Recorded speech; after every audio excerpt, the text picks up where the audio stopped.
मुंबईचं महत्त्व कमी करायचं आहे, मुंबई कमजोर करायची आहे, मुंबईतल्या मराठी माणसाचं विभागणी करायची आहे, ह्या सगळ्या गोष्टी करून झालेल्या आहेत. मराठी माणसात फूट पाडून झाली, विभागणी करून झाली. मुंबईमध्ये मराठी माणसाला जागा नाकारण्याचे प्रकार जे करतायत ते भाजपचेच लोक आहेत का? मंगलप्रभात लोढा, गुंडेच्या बिल्डर हे कोण आहेत, कोणाचे आहेत? हे भाजपचेच लोक आहेत. अशी अनेक नावं आहेत. हे भाजपचे अर्थपुरवठादार आहेत, देणगीदार आहेत. हे भैयाजी जोशींना माहिती आहे किंवा देवेंद्र फडणवीस यांनाही माहीत आहे. अशा वेळेला मुंबईची भाषा मराठी नाही हे छाती ठोकपणे सांगणं हा त्यांच्या पुढच्या रणनीतीचा एक भाग आहे. त्यांनी एक ठिणगी टाकून पाहिली, त्या ठिणगीचा काय परिणाम होतो. ही भारतीय जनता पक्षाची सोची समजी रणनीती आहे.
का तर तो मुसलमान आहे, फार सोपं पडतं ते.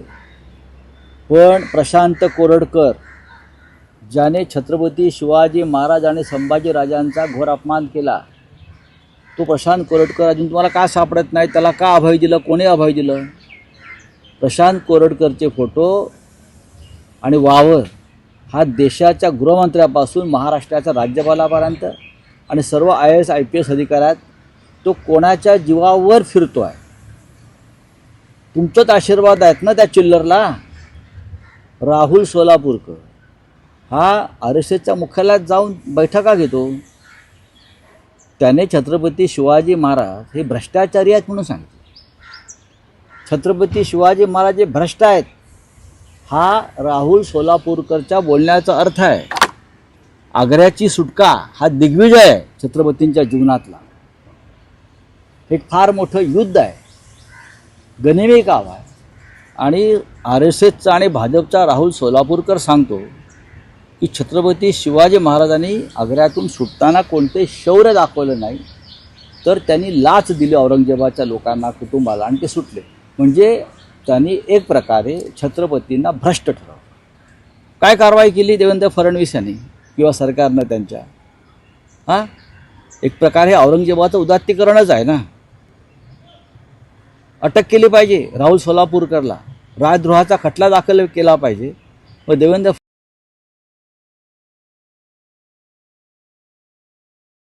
आणि राहुल सोलापूरकर यांच्या बाबतीत मूग गिळून का बसलाय, शेपट्या घालून का बसलाय, कळू द्या ना. का ते तुमच्या पक्षाचे कार्यकर्ते आहेत म्हणून सांगा ना. स्पष्ट माझा प्रश्न आहे. राहुल साहेब, आणखी एक माहिती समोर येते. माजी मुख्यमंत्री एकनाथ शिंदे यांचे निकटवर्तीय अजय अश्शर यांची मित्र या संस्थेवरून अचानक उचलबांगडी करण्यात आली आहे. त्या जागी प्रवीण परदेशींची नेमणूक केली गेली आहे.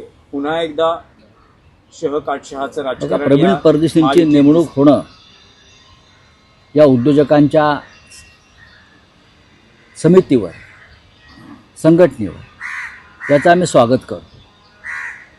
अजय अश्शर हा एक बिल्डर होता ठाण्यातला. त्याचे उद्योग सगळ्यांना माहिती आहे. आधीचे मुख्यमंत्री एकनाथ शिंदे यांचे संपूर्ण व्यवहार पाहणारा, जमिनीचे व्यवहार करणारा आणि त्यांचा पैशाचं संरक्षक म्हणून त्याची ओळख आहे. कलेक्टर. शिवसेना जेव्हा 3 वर्षापूर्वी फोडण्याचा प्रयत्न केला तेव्हा आमदारांना विकत घ्यायचा प्रयत्न झाला. त्यात पैशाची देवाणघेवाण करण्यामध्ये आमदारांना अजय आशर होता. अजय आशर, सुरतचे खासदार भाजपचे, इतर काही ठेकेदार मुंबईतले, या सगळ्यांनी मिळून आमदारांना विकत घ्यायचा प्रयत्न केला. त्यात अजय आशर होते.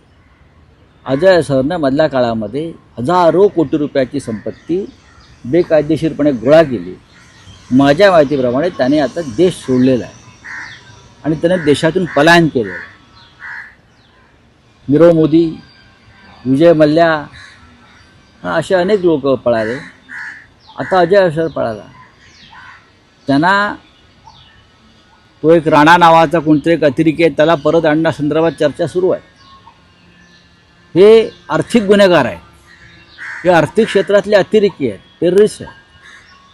यांना कधी परत आणणार? अजय आशरला अटक करून त्याची झडती घेतली पाहिजे की त्यांनी माजी मुख्यमंत्र्यांच्यासाठी कुठे आणि कसा पैसा गोळा केला हे सगळ्यांना माहिती आहे.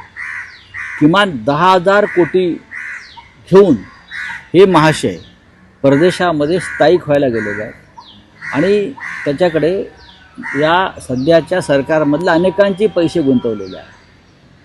जर देवेंद्रजींनी भूमिका घेतली असेल की अशा व्यक्तीला मैत्री या संघटनेतून दूर करावं आणि एखाद्या चांगल्या अधिकाऱ्याला आणावं तर त्याचं स्वागत केलं पाहिजे.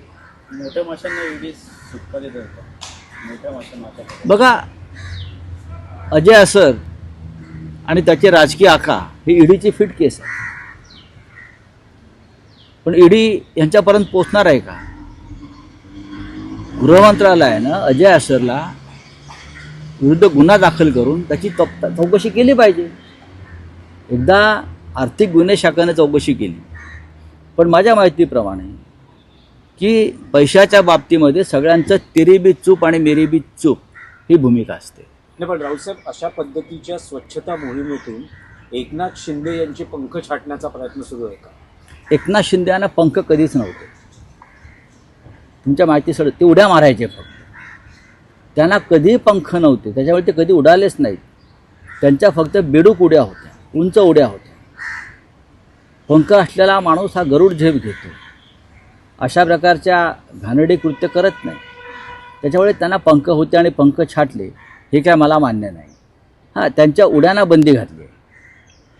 राऊतसाहेब, आणखी एक होतं की काल विधान परिषदेमध्ये अनिल परब यांनी भाषण करताना काही संदर्भ दिले ज्यात छत्रपती संभाजी महाराजांचाही भाषणात उल्लेख होता. मग राज्यपालांच्या अभिभाषणातून संभाजी महाराजांचा उल्लेख वगळणं वगैरे वगैरे असे सगळे संदर्भ देत असताना त्यांनी एक विधान केलं की कशाप्रकारे त्यांचाही छळ झाला. ईडी, CBI अशा माध्यमातून नोटिसेस बजावून त्यांना पक्षांतर करण्यासाठी मजबूर केलं गेलं. हे झालंच. एक समोर एक तुमचा मूर्तिमंत उदाहरण आहे ना, याच वास्तूमध्ये माझा छळ करत होते ना ईडीवाले येऊन, इथेच तुमच्या समोर. इथूनच मला अटक करून तुरुंगात घेऊन गेले, माझा काही संबंध नसताना कोणत्याही प्रकरणाशी. अनिल परब यांना त्रास झाला.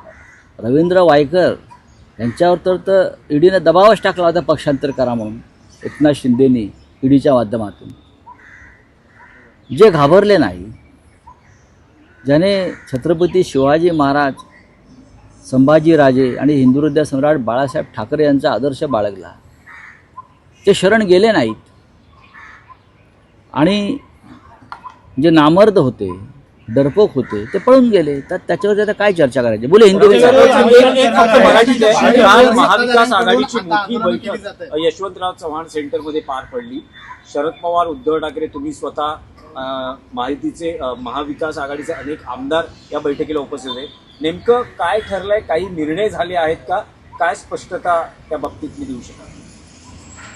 काल यशवंतराव चव्हाण प्रतिष्ठानमध्ये महाविकास आघाडीची बैठक झाली. सर्व विधान परिषदेचे सदस्य उपस्थित होते. माननीय शरद पवार साहेब असतील, काँग्रेसचे अध्यक्ष हर्षवर्धन सकपाळजी असतील, माननीय उद्धवजी असतील, जयंतराव पाटील, आमचे विरोधी पक्ष नेते अंबादास दानवे, भास्कर जाधव, सगळे प्रमुख नेते तिथे उपस्थित होते. आणि सगळ्यांनी, जरी आपली संख्या 50 असली तरी ही संख्या एक ताकदीची संख्या आहे हे गृहीत धरून आपण विधिमंडळाच्या सभागृहात लढा दिला पाहिजे. एकजुटीनं राहिलं पाहिजे. सरकारला अडचणीत आणणारे प्रश्न उपस्थित केले पाहिजे. या संदर्भातले एक योग्य मार्गदर्शन तिथे अनेक अनुभवी नेत्यांनी केलं आणि भविष्यामध्ये अशा प्रकारच्या बैठक महिन्यातून एकदा तरी आपण घ्यावी ही सूचना तिथे मान्य करण्यात आली. रोहित शर्मा जिथे खेळत होता ते टर्फ म्हाडाने उद्ध्वस्त केलंय, जिथे त्याने धडे घेतले. दिनेश लाड तिथे कोचिंग करतात, ते टर्फच आता काढून टाकतात आणि सांगितलं आधी तिथे कमर्शियल वापर होतं म्हणून, जिथे रोहित शर्मा शिकत होता. नाही, त्याच्यावरती सरकारनं उत्तर द्यावं ना. बोले आपका क्या है? भैया जोशी ने कहा कि उनके जो बयान थे गलत तरीके से दिया जा रहा है. कैसे गलत तरीके? भैयाजी जोशी बहुत अनुभवी नेता है, बुजुर्ग नेता है, हाँ, रिस्पेक्टेबल लीडर है. आरएसएस के लोग जब एक बयान देते हैं तो बहुत सोच समझ कर देते हैं और क्या बोलना चाहिए क्या नहीं बोलना चाहिए ये सोच कर बयान देते हैं. मुंबई की भाषा मराठी नहीं. ये बयान जो आरएसएस की तरफ से आया है वो बहुत ही गंभीर है. उनकी सोच क्या है, भविष्य के बारे में, वो मुंबई महाराष्ट्र के बारे में क्या सोचते हैं, ये उसमें से व्यक्त हुआ है. ये लोग मुंबई को महाराष्ट्र से अलग करना चाहते हैं. ये उनका पुराना एक सपना है, मकसद है. ये उनके मुंह से बाहर निकला है.